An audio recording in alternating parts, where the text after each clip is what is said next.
Wyatt asked me to mumble a few words about why I made you all suffer through number 10. Was that? all of them. Like, just a general conceptual, like, why we did each problem. I'm not going to go through why you did each problem. But, like, just, some of them were obvious, but... No, but number 10 actually is important if you think back to the integral and applications to physics or other things that we're going to start doing. You often wanted to know that if, so why important, it tells you the following fact. If f is integrable, what you proved is, given any epsilon, there is a delta. So now it starts to sound like the usual sorts of math definitions. But there is a delta so that for any partition small enough, meaning that the diameters of all the subrectangles are less than delta,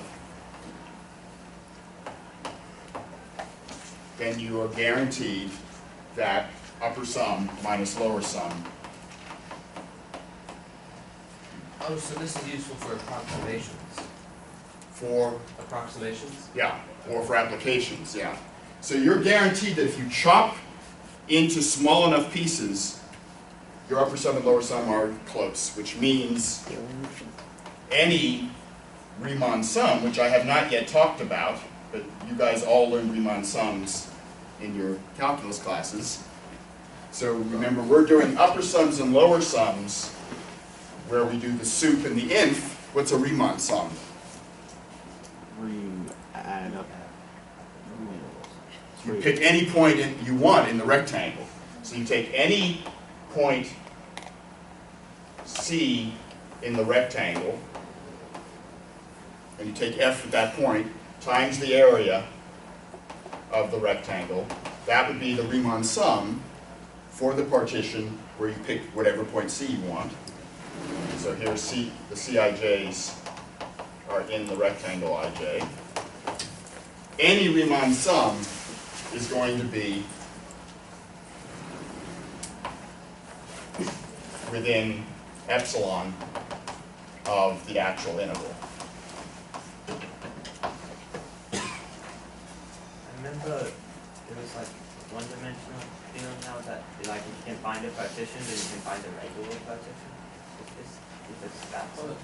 Well, it doesn't have to be regular, We just have the biggest. but you have to have the biggest length or biggest diameter less than delta. Still doesn't have to be regular. So this is saying if you know upper sum minus lower sum have a gap of less than epsilon, you know two things. You know the integral is somewhere in there, and you know your Riemann sum is somewhere in there. Because it's between upper and lower sums. So you know your integral and your Riemann sum have to be no further apart than epsilon. So it's an equal that expression. So the point of this is this is a stronger statement than the convenient criterion. It's telling you, you know that there is some diameter size so that if you get within that size, you've got this good an estimate. And so it's good if you wanted to use computers to compute integrals and approximate things. It's also good conceptually for doing applications to physics, which we are going to start doing soon. So this is actually useful. It's also used in proofs of various theorems, some of which we won't do. So. But this, even though you all struggled with this and you didn't like it, it really is very powerful. Any other questions? On B, like, capital Yes. B, what would it be space?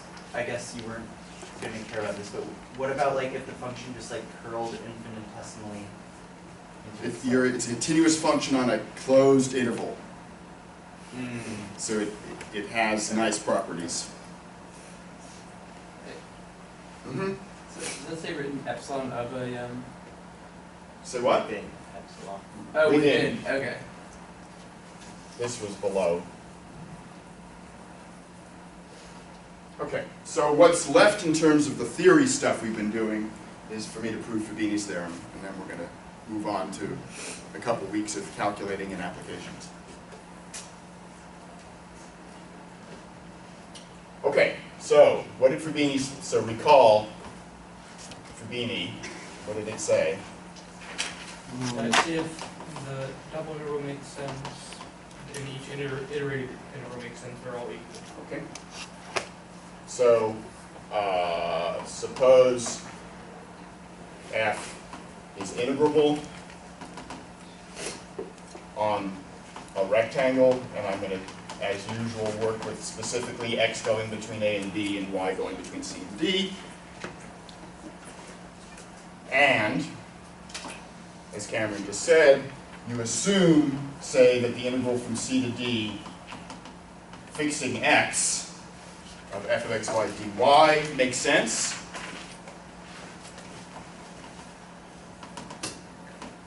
For all x in a, b, and thence that you can integrate that with respect to x. So if this function makes sense and is integrable with respect to x from a to b, then the double integral f dA over r equals that iterated integral. And I'm not going to write out again the symmetric case, but we stated that in the theorem the other day, right? If when you flip and do the x integral on the inside and then integrate dy, if that also makes sense, it equals this as well. And therefore, when you have an integrable function for which both iterated integrals make sense, you can switch orders of integration. But I'm only going to prove this, because the rest of it is just logic and using symmetry. And this is a proof that, in fact, if I just sat you down in a room with a pencil and a piece of paper, you would figure it out. This is not a clever proof. It's a completely follow your nose proof. I'm waiting for Jonathan to say, he's letting me down. What do you want me to say? Your canonical question. Never mind. I'm growing up. I'm maturing. Wait, this must be the canonical question. Hmm? Come on. Come on, Dennis. Wise up. Well, the canonical question is, can I ask you a question? No, that's Oh. not the one. Like to follow my heart. I do have a question about the statement of the theorem. Yes, sir. We said that we're listing criteria, and we said that this single integral exists and the double integral exists. Could the single integral not exist and the double integral exist? When you say double, you mean this one. No, I mean the iterated one. To say, for purposes of our class, what it means to say this makes sense is what I've said. You have to be able to make sense of the inner integral for every x, and then you have to integrate that function with respect to x. Right. So if we wanted to, we could have just said the iterated integral exists and f is an integral. Yes, but I'm being explicit about saying what that means. Right. And you'll see in the proof where we're actually going to use it. So, what do we know characterizes this number? It's unique. It's unique. Unique. It's the difference between. No. Oh, it's only It's unique number between all the There you go. It's a unique number between all upper and lower sums for every partition. So recall that. And why is there a unique one? Because of the hypothesis that f is equal. Right? So recall that the integral of f over the region R is characterized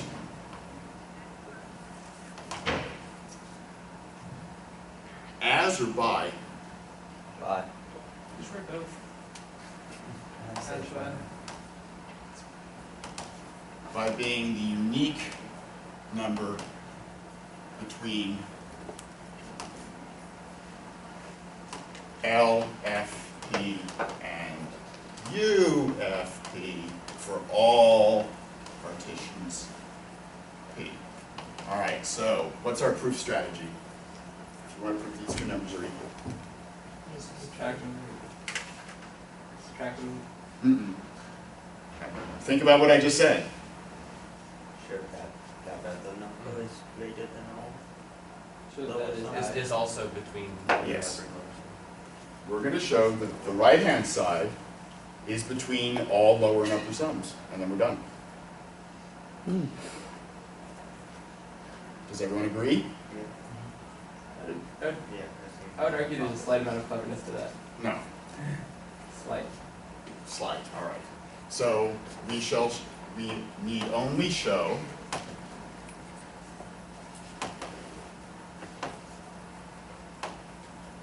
that the right-hand side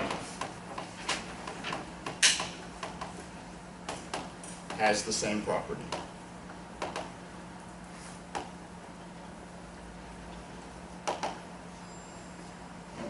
All right, so I'll grant you that much, Gabe, and now the rest you should be able to do.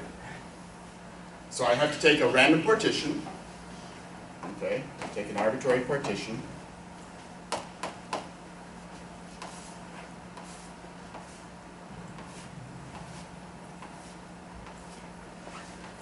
approximately drawn here,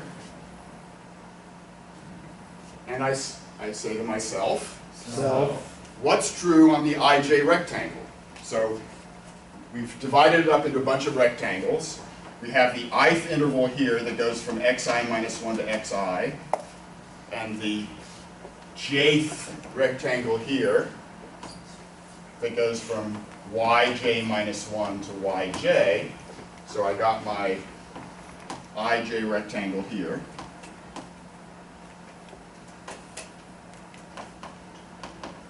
What's true on the ij rectangle?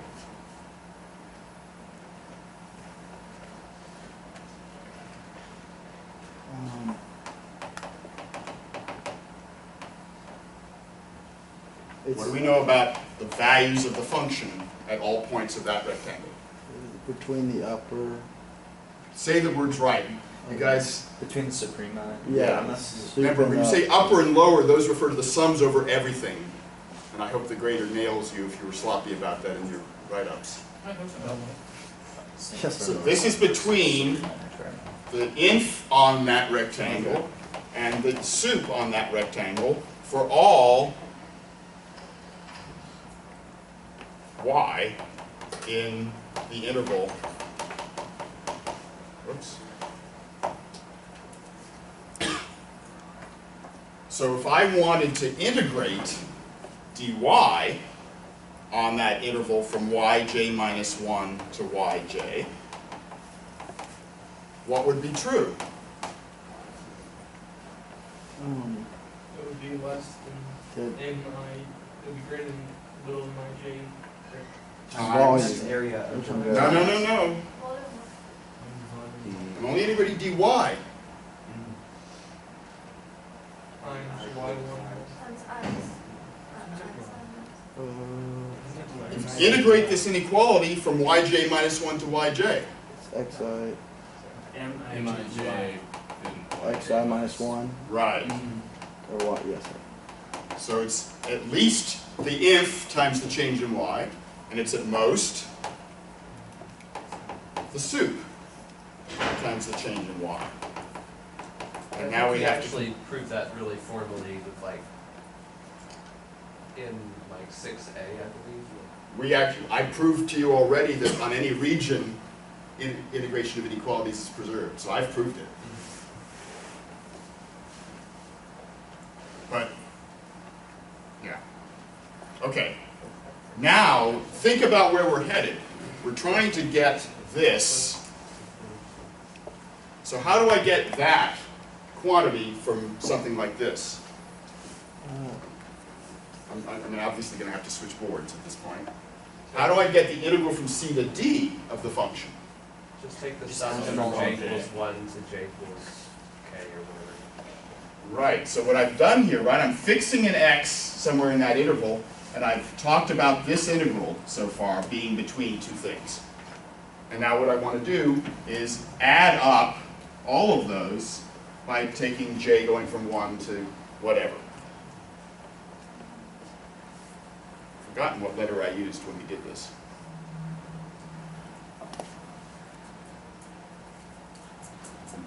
L. I think it was I goes from 1 to k and j goes from 1 to L, I think.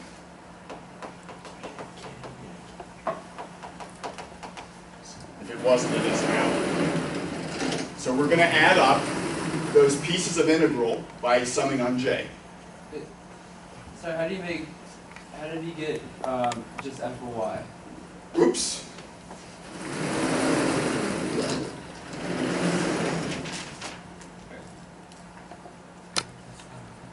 So here x is any x value between xi minus 1 and xi.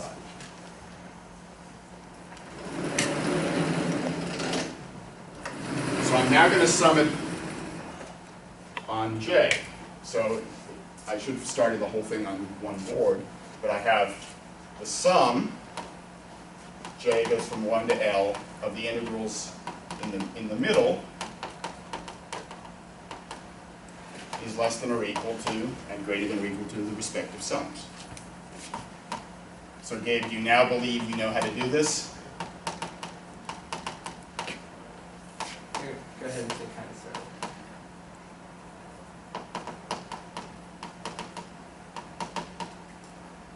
So this is j goes from 1 to L. Which is just So, d minus c. no. What's in the middle, just the integral from c to d? Yes.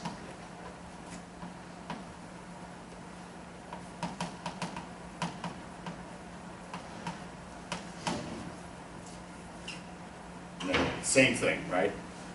Just copy this here, copy this here. So you guys can put quote marks in your notes. I'll write it down again, because I'm a martyr.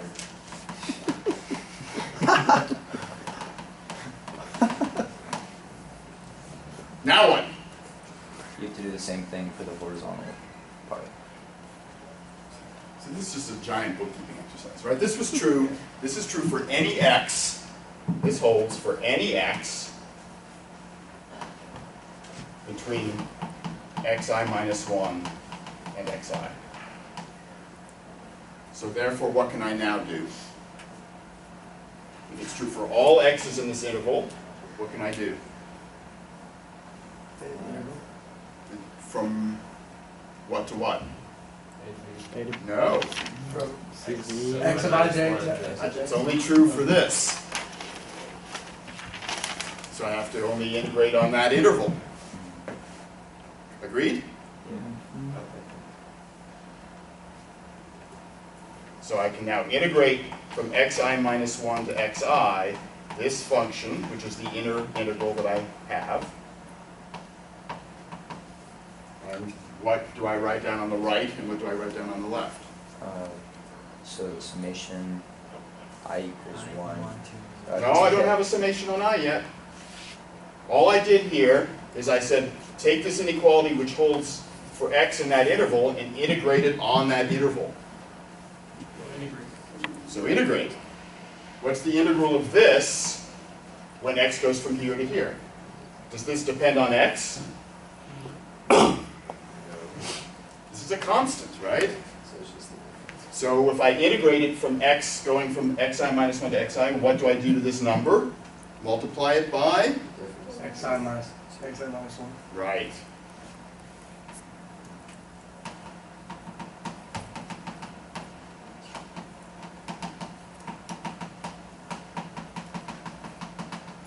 No sum on I yet. This is just this constant multiplied by the change in x. And similarly here. Do I do the same way I is that? Yeah. Say what? Seems like a double summation. No, not yet.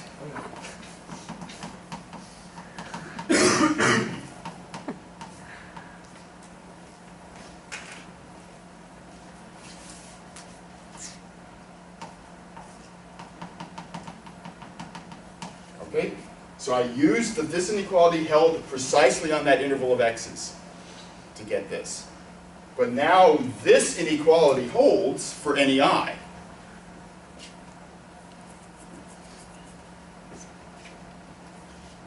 So since this holds for all I between 1 and k, now what can I do? Now I can plop another summation sign and add up over the i's.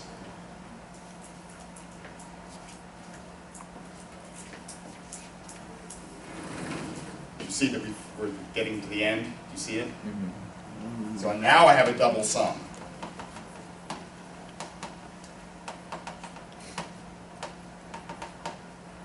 And I'll put them in the usual order here. Well, yeah, it doesn't matter. Now, what happens when I do the sum here? I'm going to skip a step because I'm getting tired. Experiment integral from the Right? If I add up this over the intervals of x's, then I have the integral from a to b.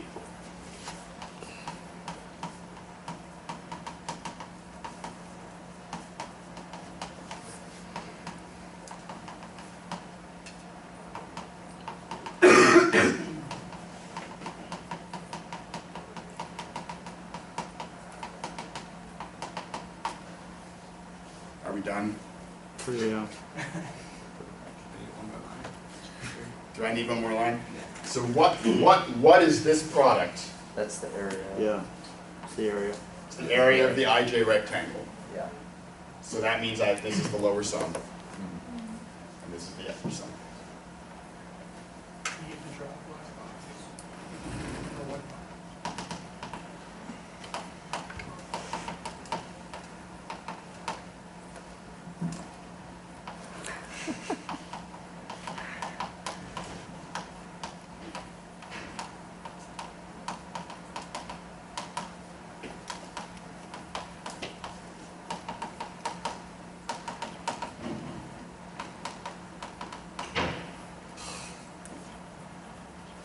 Got it?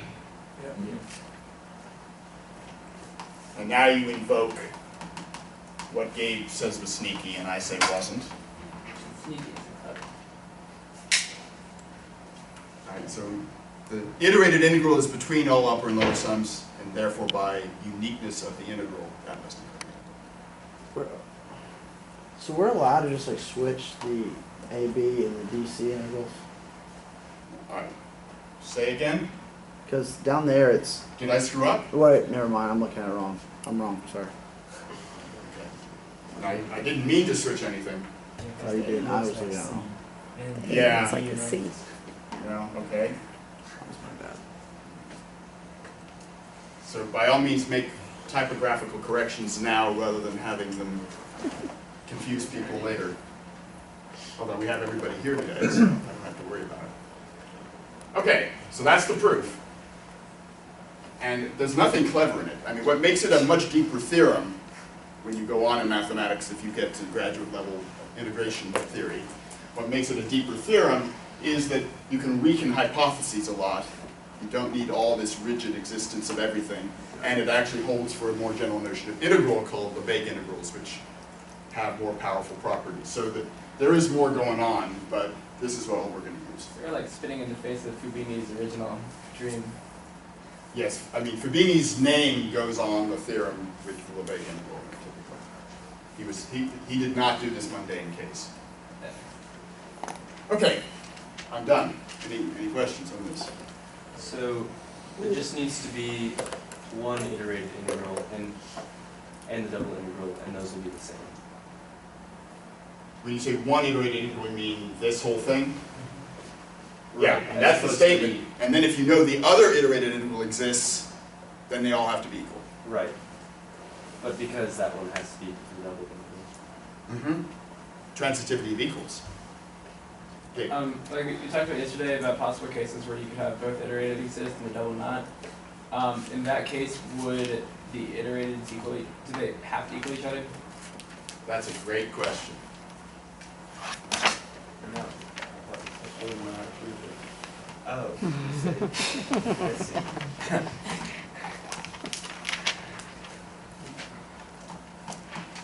Suppose f fails to be integrable on R, but both orders of iterated integral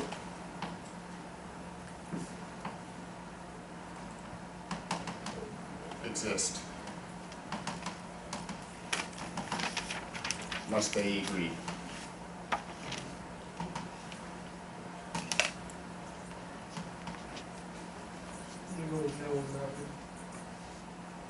No.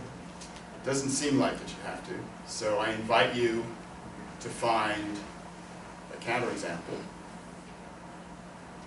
You might even find one somewhere on your homework sheet. Future or past? What if we require f to be bounded? So notice when we said fails to be integrable, there's a cheap way f can fail to be integrable. Yeah, it's just but if you take it over an interval, you're okay. It could be unbounded on the rectangle, but yet the iterated integrals could still make sense. Suppose we require f to be bounded. Do you still vote no? Yeah, this is Okay, so I will award points for answering the question in this case.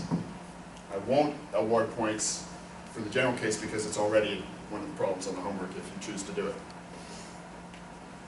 I mean, I'll award the points if you do the problem, but not extra for doing it twice. Okay, that is a great question though.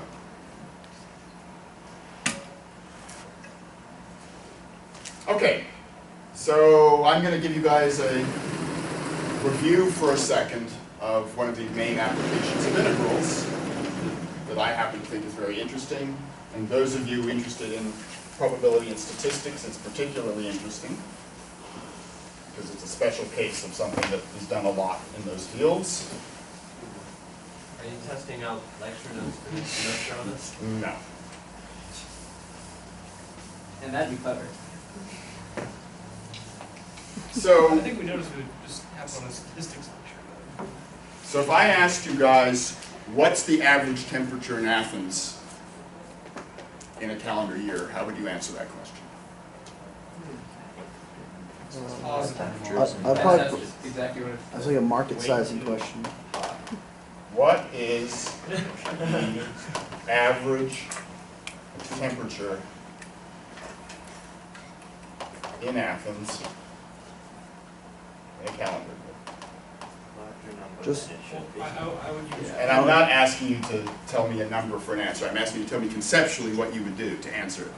Just like right now, break it up into 4 seasons. Think of maybe the average temperature in a season. You'd have to break those. I would Or use a the data birthday. that Well, you could. That's easier to estimate. I would Say use it's the just 3 Celsius. You have to be a little bit careful. Map of function. You know about how you have to weight things carefully. Are the seasons exactly the same length? Yeah. Probably do it month by month. You should probably do it like randomly. Yeah, or you could, if you had as much data as if you had like hourly data of like every average temperature by hour, you could average it out by the hour. If you had an entire function of temperature by time take to a random temperature, Or then take If you had an integral. actual continuous function, say, of time, what would you do with it? well, you It's did it. arbitrarily It's small. divided by like. Arbitrarily fine. You would integrate and divide by a year. Yeah. That's what it said. Okay, so that is the formula you were all taught. It has a nice geometric meaning, and I want to get back to Jackson's point shortly here. I mean, the temperature could go below 0 too. I think we had that recently. Probably not that long, but.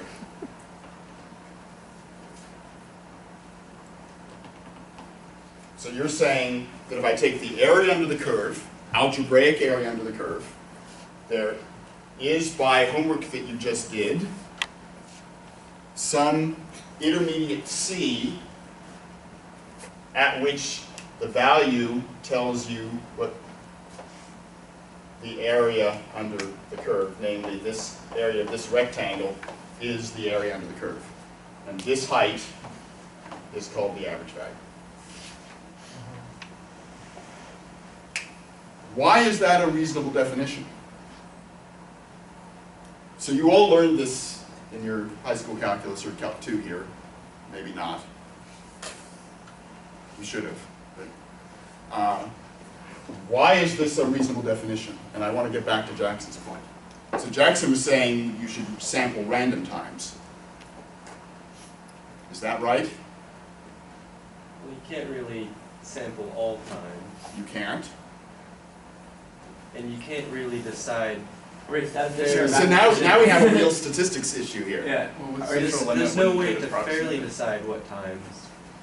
You could, well, I mean, if, like, if we're Every talking about this 20 from a minutes. mathematical perspective, sure, we could get as many times as we wanted to. Like, from a statistics perspective, we could randomly select a couple of, Well, But with you central- better be careful what random means. Because suppose you picked 100 different that's why you do a case days, and you, at random, 50 of them were in here.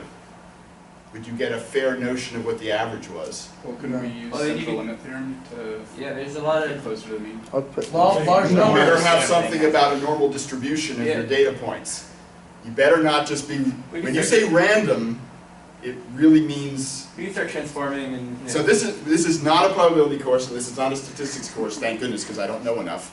But, yeah, but I do want to make a point here that when Gabe started off, he said, sample hourly. Take the temperatures on the hour, every hour, for 365 times 24 times. And average those numbers. That's, unless they had minute, that would be pretty cool. So mathematically, what you really do want to do here is take uniformly distributed time values. So in other words, you want to think when you're doing this integral, you want to think about a uniform partition.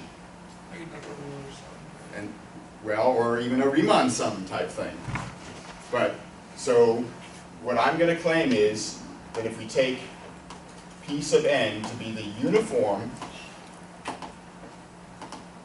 and you're going to see where we use uniform in this argument, the uniform partition of the interval AB into n subintervals of length what? If they're all uniform, they're all equal length, then it will be what? E minus S over N. Okay. Pick, let's just say you sample on the endpoints, but you could do any point in the interval and do a Riemann sum. So I'm not doing, in fact, I'm not doing here an upper sum or a lower sum. If I'm going to take, I'm not going to try to draw n equal a million here, but if I took n equals, can I actually do this?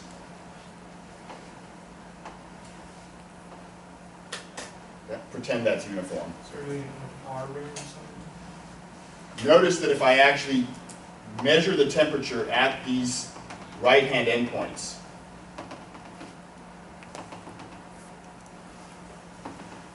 I'm not computing an upper sum or a lower sum. Right? It's very unlikely that if I take the temperature measurements at the right-hand endpoints, that those are all maxes on the intervals. First minute of every hour is just so hot. There's gonna be some kind of bias, Yeah. like based on sunset or sunrise times. I mean, it's conceivable. Inconceivable.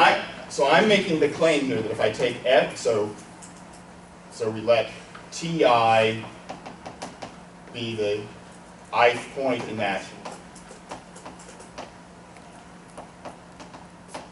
and I let I go from 1 to n.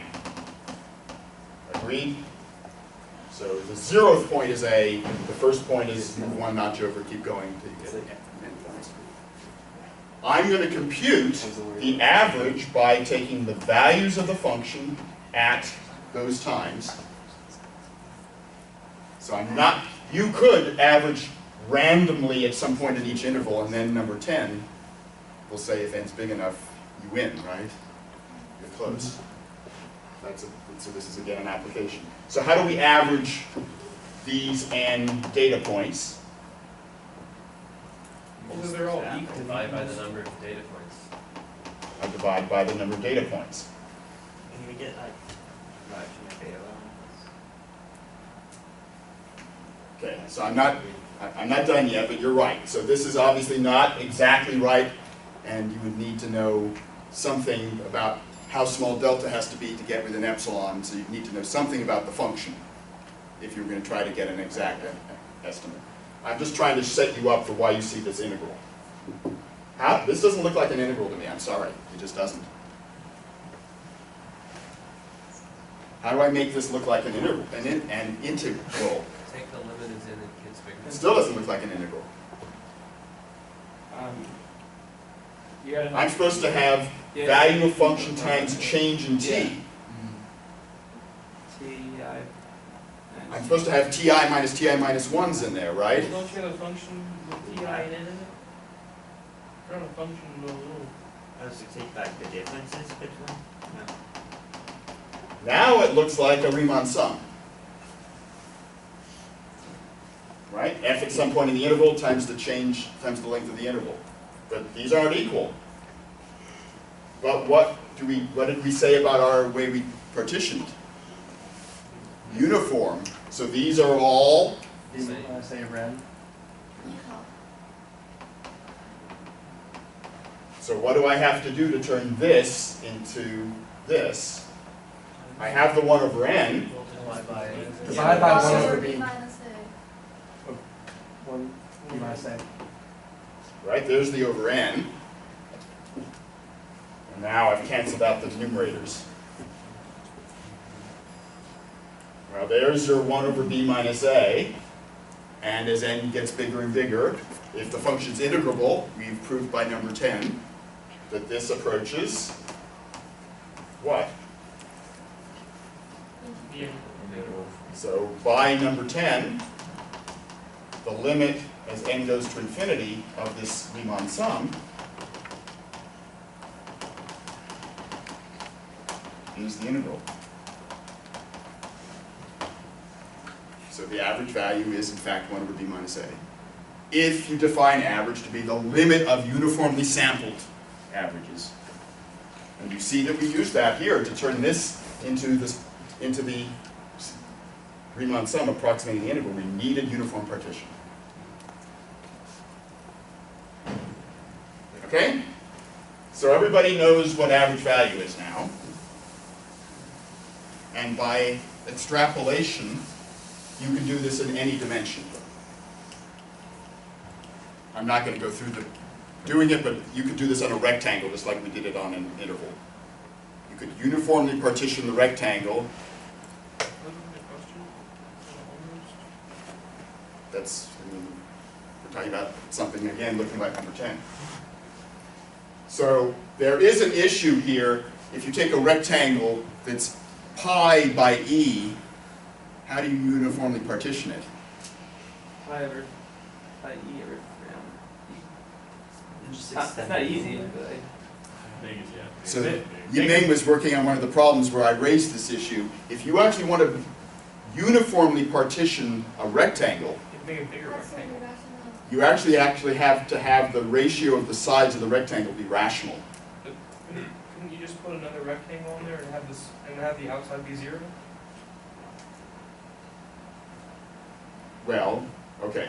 You need to have a rectangle that can be divided into squares, and to do that, the ratio of the sides has to be a rational number. A rational number. Technical point, but so by extrapolation, without doing the pedanticity here, if f is integrable on omega, on a region omega, we define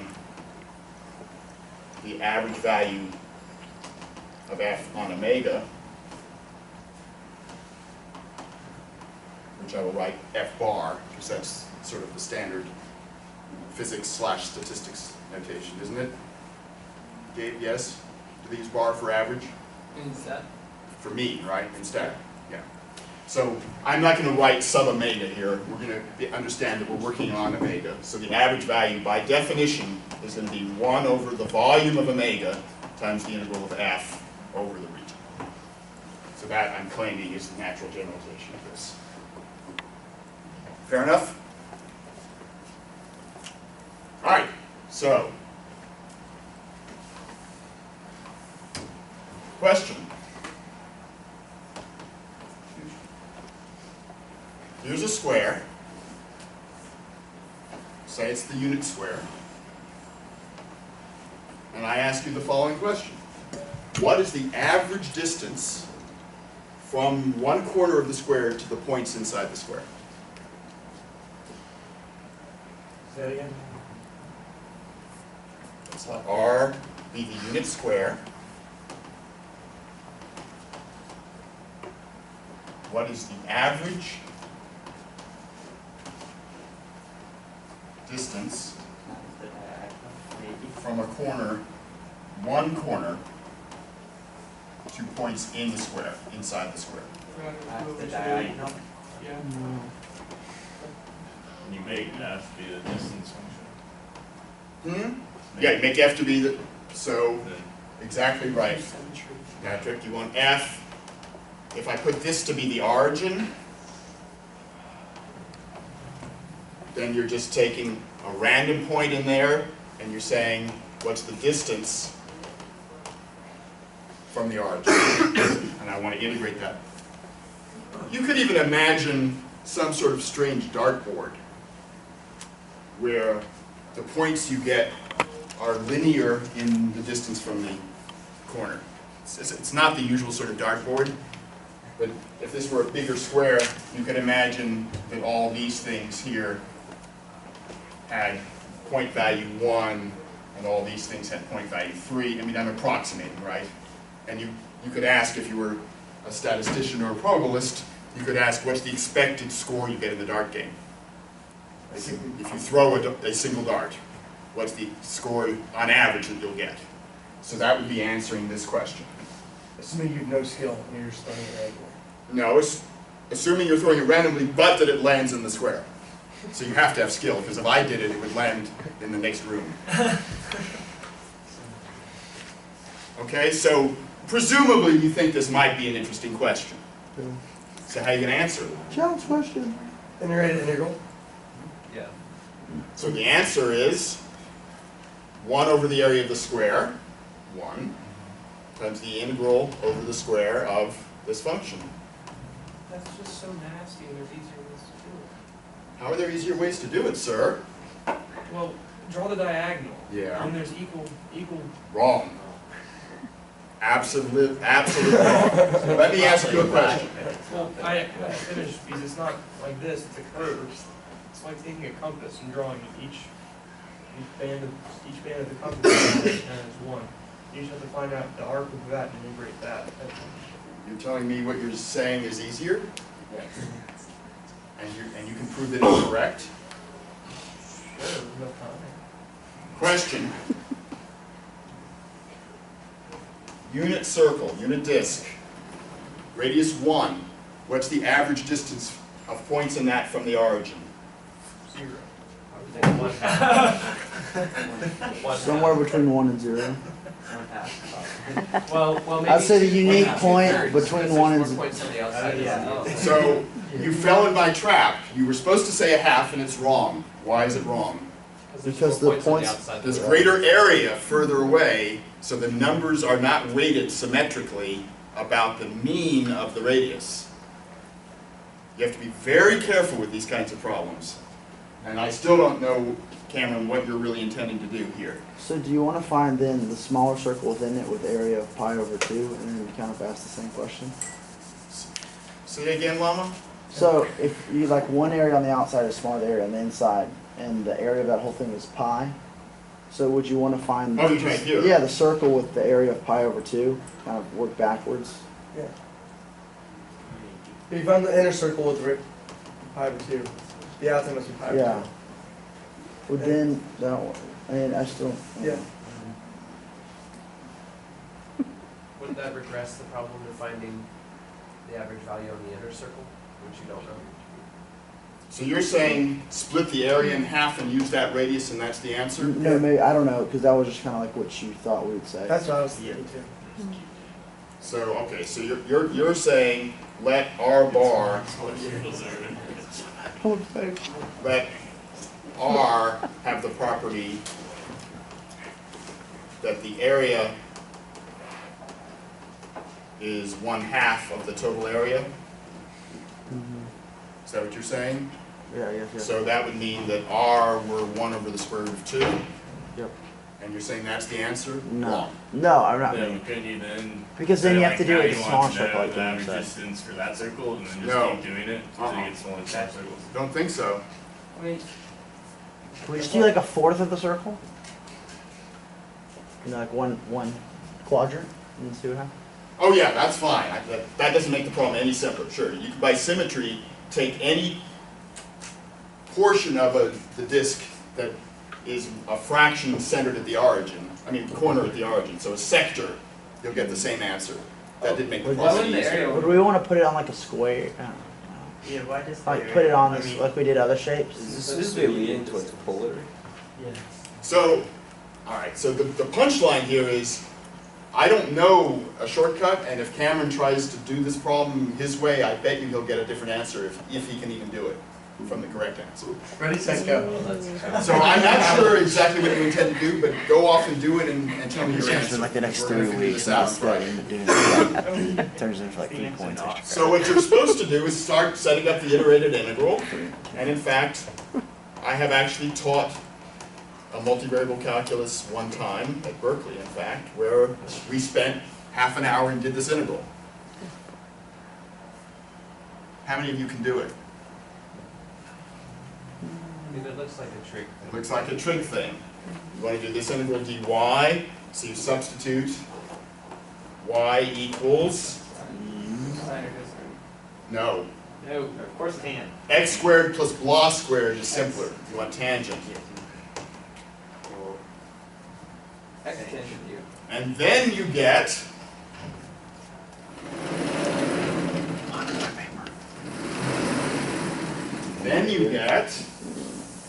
square root of 1 plus tangent squared is secant. So you will get x times secant u, and then what does dy become? Would it be x squared? No, it's square root of. Oh yeah, you got sorry. You pulled that. What's the derivative of tangent?